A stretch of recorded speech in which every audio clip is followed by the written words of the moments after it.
যাহা দেবে অঙ্গে তাহাই যাবে সঙ্গে, বলে না অনেকে? ঠিক বলে।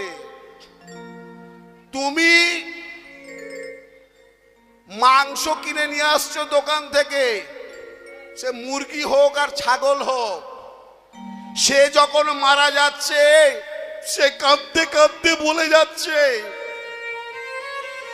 আজ আমি দুর্বল, তাই আমার শরীর থেকে মাংস নিয়ে রন্ধন করে তুমি তোমার রসনা তৃপ্ত করছো। আগামী জন্মে তুমি হবে দুর্বল, আমি হব সবল। আজ আমাকে মারার সময় আমি যতটা কষ্ট পেয়েছি, ঠিক তেমনি কষ্ট দিয়ে তোমার শরীর থেকে ও মাংস নিয়ে আমি ভক্ষণ করব। হরিবল হরিবল। কাঁদালে কাঁদিতে হবে, এ কথাটি মিথ্যে নহে। আপনি আপনাদের আমতলা ব্যাংকে, স্টেট ব্যাংকে এবছরে 10,000 টাকা রাখলেন, একটা নির্দিষ্ট সময় হলে সেই 10,000 টাকাটা ডবল হয়ে 20,000 হয়ে আপনার কাছে ফিরে আসবে। টাকাটা গুনতে আপনার খুব ভালো লাগবে।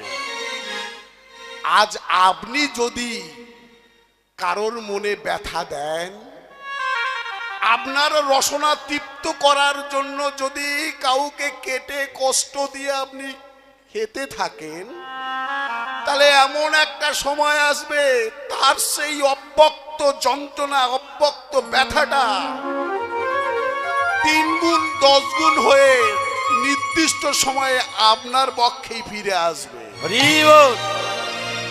প্রমাণ কি? প্রমাণ ত্রেতা যুগে। একটু ছোট্ট করে বলে যাই, ত্রেতা যুগে যখন অযোধ্যাতে রাজা হবে রামচন্দ্র, সারা অযোধ্যাবাসী আনন্দে মাতোয়ারা। ঠিক সেই সময় মন্থরা বুড়ির কুমন্ত্রণায় রাজা দশরথের স্ত্রী কৈকেয়ী কি করলে জানেন? পূর্ব প্রতিশ্রুতি অনুযায়ী দুটো বর চেয়ে বসলেন।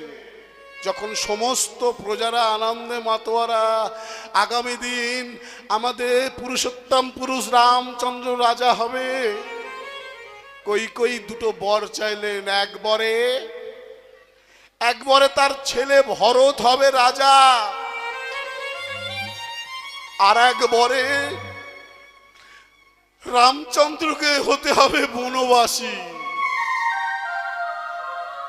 পিতৃ সত্য পালনের জন্য পুরুষোত্তম পুরুষ রামচন্দ্র বনবাসীর রূপ ধারণ করলেন। সব প্রজারা আনন্দ বন্ধ করে শুধু কাঁদতে লাগলো। লক্ষণ সঙ্গ দিল, ভাই লক্ষণ সঙ্গে স্ত্রী সীতা দেবী সঙ্গ দিলেন যে আমরাও বনে চলে যাব, তোমার সঙ্গে বনবাসী হব।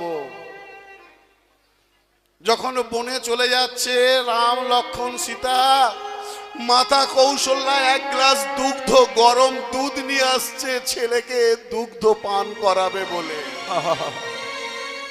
রামচন্দ্র, বাবা 14 বছর হয়তো আমি তোকে আর দেখতে পাবো না, যখন তুই ফিরবি আর না জানি আমি থাকবো কি থাকবো না, আমার হাতের এই গরম দুধটা বাবা সেবা করে যা। কৈকেয়ী কি করলো? দুধের গ্লাসটা আছাড় মেরে মাটিতে ফেলে দিল। সেদিন কৌশল্যা কাঁদতে কাঁদতে বলেছিল, কৈকেয়ী তোর ছেলে রাজা হবে, আমার তাতে কোনো দুঃখ নেই, কিন্তু আমার ছেলেটাকে তুই বনবাসী করে ছাড়লি। আমার ছেলেটা বনে জঙ্গলে চলে যাচ্ছে, না জানি কি খাবে। আমি একটু গরম দুধ এনেছিলাম, সেটাও তুই তাকে পান করতে দিলি না। আমি তোকে অভিশাপ দিলাম, 1 জন্ম আমি কাঁদছি পুত্র শোকে, তোকে 3 জনম পুত্র শোকে কাঁদতে হবে। ওই বললাম, তুমি যদি কোনোদিন কোনো ভক্তকে কষ্ট দাও, একদিন না একদিন সেটা তোমার বুকেই ডবল হয়ে ফিরে আসবে। প্রথম জন্মে হবে তুই, প্রথম জন্মে হবে তুই দৈবকী।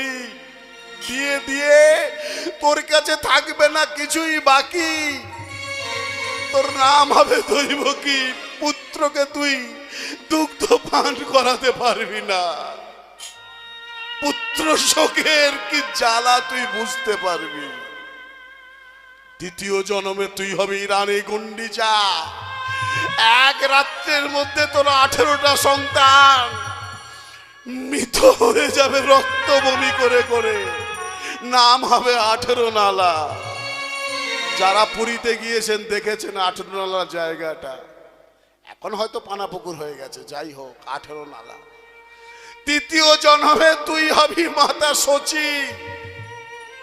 হ্যাঁ, পুত্র শোক কাকে বলে তখন বুঝবি। একটাও পুত্র সন্তান তোর কাছে থাকবে না, একটা ছেলে লাস্ট পর্যন্ত